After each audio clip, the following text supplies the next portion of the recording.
அகிலமெங்கும் உள்ள தமிழ் நேயர்கள் அனைவருக்கும் பரம்பரை ஜோதிடர் உங்கள் மனோ பாலாஜியின் அன்பான வணக்கம். மகர ராசியில் பிறந்த அன்பர்களுக்கு அக்டோபர் மாத ராசி பலன். இந்த மாதத்தில் நவ கிரகங்களுடைய பெயர்ச்சிகளை பார்த்துட்டோம்னா, அதாவது 2ஆம் இடத்துல ராகுவும், 3ஆம் இடம் முயற்சி ஸ்தானத்தில் சனி பகவானும், 6ஆம் இடத்தில் அதாவது குருவும், 17ஆம் தேதி பார்த்தோம்னா அந்த குரு பகவான் உங்களுடைய ராசிக்கு கலஸ்தரஸ்தானமாகிய 7ஆம் இடத்திற்கு பயிற்சி ஆகிடுவார். இந்த மாதம் 19ஆம் தேதிங்க.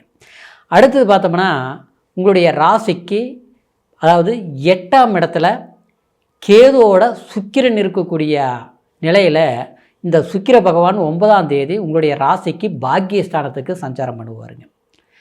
அதே மாதிரி இந்த புதன் இந்த மாதம் அதாவது 2ஆம் தேதியே புதன் உங்களுடைய ராசிக்கு 10ஆம் இடத்திற்கு பயிற்சியாக வருங்க. இந்த புதன் சுக்கிரன் அதாவது பரிவர்த்தனை யோகம் அடைஞ்சு நீச்சம் அடையக்கூடிய சுக்கிர பகவான் பாக்கியஸ்தானத்தில் அதாவது நீச்ச பங்க ராஜ யோகம் அடைவாருங்க. அதே சமயம் சூரிய பகவான் உங்களுடைய ராசிக்கு பாக்கியஸ்தானத்தில் சஞ்சாரம் பண்ணுவாருங்க. செவ்வாய் உங்களுடைய ராசிக்கு 10ஆம் இடத்துல இந்த மாதம் 28ஆம் தேதி வரைக்குமே அதாவது நிலை கொண்டிருப்பாருங்க. அதுக்கப்புறம் ஆட்சி நிலையில் 11ஆம் தேதி 11ஆம் இடத்திற்கு இந்த மாதம் 28ஆம் தேதி பயிற்சி ஆவாருங்க. இதுதான் கிரகங்களுடைய அமைப்பு. இந்த மாறுதலால் உங்களுடைய ராசிக்கு எப்பேற்பட்ட பலன்கள் உங்களுக்கு நடக்கப் போகுது அப்படிங்கிறத பற்றி தாங்க இந்த பதிவில் இப்போ நம்ம பார்க்க போகிறோம்ங்க. ஃபஸ்ட் டைம் பார்க்குறவங்களா இருந்தீங்கன்னா சப்ஸ்கிரைப் பண்ணி பெல் பட்டன் அழுத்தி ஆல் ஆப்ஷன் கொடுங்க. மகர ராசி அப்படின்னா மகரம் சனியோடைய ஆதிக்கத்தில் பிறந்தவங்க. மகரம் கடும் உழைப்பாளிங்க. எதையுமே தன் முயற்சினால் தன் உழைப்பால் தான் சாதுர்த்தியமாக சாதிக்க முடியும் அப்படிங்கிற தன்னம்பிக்கை கொண்டவங்க. இந்த 12 ராசிகளையும் அதிகமான பலம் இந்த எண்ணம் மகர ராசிக்காரருக்கு அதிகமாக இருக்குது.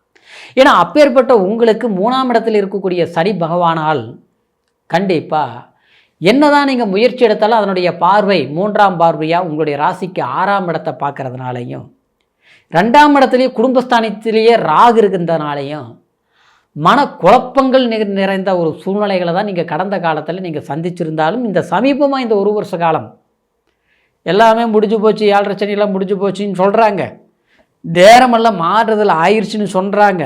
ஆனால் நமக்கு என்ன மாற்றம் வந்தது அப்படின்னு பார்த்துட்டோம்னா சொல்கிற அளவுக்கு ஒன்றும் இல்லை. காரணம் என்ன அப்படின்னு பார்த்தோம்னா 8இல் கேது உங்களுடைய 10ஆம் அதிபதி எல்லாத்துக்கும் முதுகெலும்பு தொழில். ஆனால் அந்த தொழிலே பார்க்கும்போது 8ஆம் இடத்துல போய் இந்த காலகட்டத்தில் கேதுவோட இணைஞ்சு போச்சு. அப்போ எப்படி இருக்கும்? நம்மளுடைய நிம்மதியை அடமான வச்ச மாதிரி. உங்கள்கிட்ட உழைப்பு இருக்கும், திறமை இருக்கும், எதையும் சாதிக்கக்கூடிய வைராகி இருக்கும். ஆனால் எல்லாம் இருந்தாலும் சந்தர்ப்பம் சாதகமாக அமைஞ்சால் தானே நாம்ளும் சாதிக்க முடியும். புரியுங்களா? இன்றைக்கி நம்மக்கிட்ட உழைக்கிறதுக்கு நாம் ரெடி தான். ஆனால் வேலை இருந்தால் தானே உழைக்க முடியும். ஆனால் அந்த வேலை இல்லைன்னா நம்ம என்ன தான் திறமைசாலியாக இருந்தாலும், என்ன தான் அனுபவ ரீதியில் நம்ம சக்ஸஸ்ஃபுல் கூடிய ஒரு மனிதர்களாக இருந்தாலும் எப்படி சாதிக்க முடியும்? அந்த மாதிரி. ஆனால் உங்கள்கிட்ட இருக்கக்கூடிய திறமைக்கு தகுந்த மாதிரி வாய்ப்புகள் அமையலைங்கிறது தான் நிஜம். ஆனால் அந்த வாய்ப்புகள் எப்போவுமே ஒருத்தருக்கு தொழில் ஸ்தானாதிபதி நல்லா இருக்கணும், இல்லையா தொழில் ஸ்தானாதிபதி வீட்டில் உட்கார்ந்துருக்கக்கூடிய அதாவது கிரக பலன்கள் நல்லா இருக்கணும். ஆனால் உங்களுக்கு அந்த 8ஆம் இடத்துல போய் இந்த சுக்கிரன் அமைந்ததுனால பிரயாணங்கள் போயிருப்பீங்க, வேலைக்காக கடும் முயற்சிகள் எடுத்திருப்பீங்க, ஒரு இடத்துல ரொம்ப கஷ்டப்பட்டு வேலை செஞ்சுருப்பீங்க. ஆனால் பிரச்சனைகள் மட்டும்தான் மிச்சமாக இருக்கும்.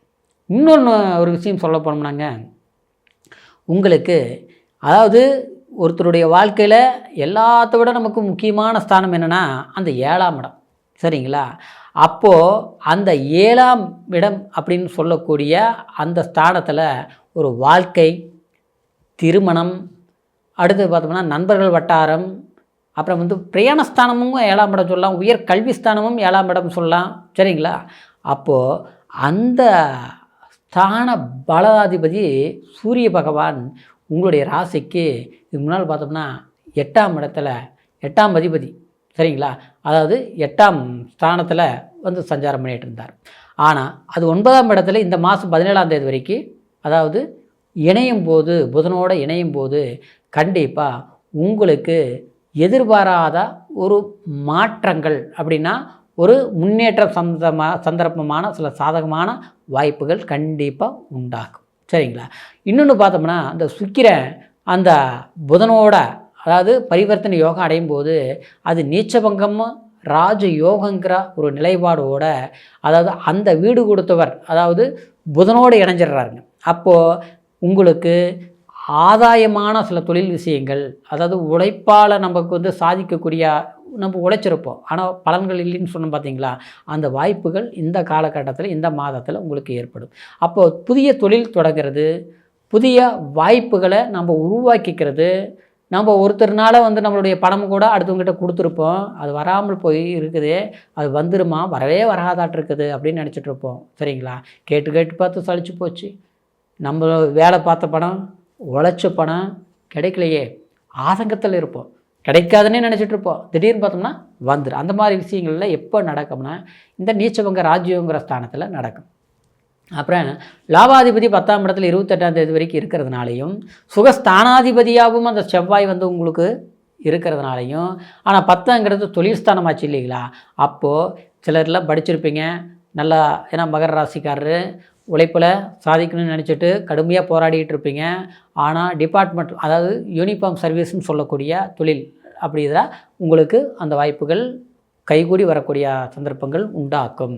அப்படின்னு ஒரு எக்ஸாம் எழுதுறது, ஒரு இராணுவம், போலீஸ் டிபார்ட்மெண்ட், காவல்துறை சம்மந்தப்பட்ட டிபார்ட்மெண்ட்டு, அதே மாதிரி வந்து மருத்துவம் சார்ந்த ஒரு இது, அதே மாதிரி நகை சம்மந்தப்பட்டது, ஜவுளி சம்மந்தப்பட்ட துறையில் வேலை செய்கிறவங்களுக்கு, கலைத்துறை சம்மந்தப்பட்டவங்களுக்கு கண்டிப்பாக ஒரு ஆதாயமான வாகனம் சம்மந்தப்பட்ட வண்டி வாகனங்கள் செய்கிறது, ட்ராவல்ஸ் நடத்துறது, இவங்களுக்கு எல்லாமே ஆதாயமான விஷயங்கள் நடக்கும். அதே மாதிரி ரியல் எஸ்டேட்டு துறையில் வேலை செய்கிறவங்களுக்கு கடுமையாக உழைச்சும் கஷ்டப்பட்டு இன்னும் பலன்கள் இல்லை அப்படிங்கிறவங்களுக்கு நன்மையான விஷயங்கள் உண்டாக்கும். இந்த குரு வந்து அதிசார பயிற்சினால் உங்களுடைய ராசிக்கு 7ஆம் இடத்துக்கு, 8ஆம் இடத்துல 6ஆம் இடத்துல இருக்க குரு 7ஆம் இடத்துக்கு சஞ்சாரம் பண்ணுறாருக்கு, உச்சபலம் அடைய போகிறார். சரிங்களா? அப்போ அந்த உச்சபலம் அடையும் போது அந்த குரு வந்து 3ஆம் இடத்தை பார்க்கும்போது உங்களுடைய முயற்சி அற்புதமாக இருக்கும், வளர்ச்சியாக இருக்கும்.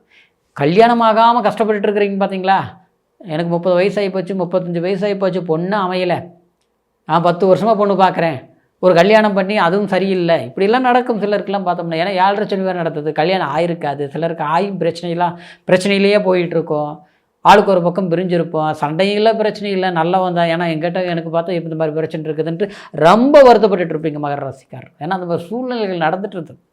சரிங்களா? அது எல்லாமே மாற்றங்கள் கொடுக்கக்கூடிய, மாறுதலான வாய்ப்புகள் கொடுக்கக்கூடிய குரு அற்புதமான பாக்கியத்தை கொடுப்பார். காரணம்னா உச்ச குரு. சரிங்களா? அது 3ஆம் இடத்தை பார்க்கறதுனால உங்களுடைய முயற்சியில் சக்ஸஸ்ஃபுல்.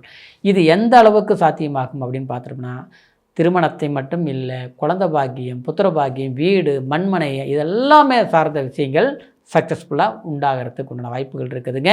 இது கோட்சார பலன் தான் நான் இப்போ உங்களுக்கு சொல்லியிருக்கிறேன். இருந்தாலும் பிறப்பு ஜனன ஜாதகத்தை ஒரு முறை பார்த்துக்கணும். ஏன்னா ஜனன ஜாதகத்தில் தான் தசாபுத்தி பலன்களை பார்த்துக்க முடியும்.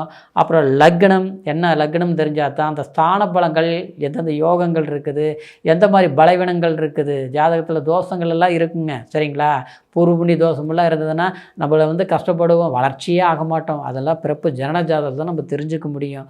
அது வந்து பூர்வீகத்தில் இருக்கிறதுனால கூட பாதிப்பில் இருக்கலாம், இல்லை பூர்வ புண்ணிய வம்சாவளி பாதிப்பில் இருக்கலாம், அதுக்கு ஒரு பரிவர்த்தனை, அது கோயிலுக்கு போகிறது, சாமி, ஏதாவது ஒரு நிமோஷனங்கள் இருக்கும். அது பண்ணினா நம்மளுடைய வாழ்க்கையில் முன்னேற்றங்கள் இருக்கும். அதுக்கு ஜாதகம் பார்த்து தான் நம்ம தெரிஞ்சுக்கணும். அதை நீங்கள் பார்த்து தெரிஞ்சுக்கோங்க. உங்களுடைய ஜாதகத்தை நம்மக்கிட்ட பார்க்கணும்னா ஃபோன் பண்ணி date of birth, time, place மூணையும் தெரியப்படுத்தி உங்களுடைய ஜாதக பலன்களை தெரிஞ்சுக்கிட்டு இனி வரக்கூடிய காலம் உங்களுக்கு அற்புதமான காலமாக அமையணுங்கிற ஒரு வாழ்த்துக்களோட அடுத்த பதிவில் சந்திக்கிற வரைக்கும் நன்றி, வணக்கம்.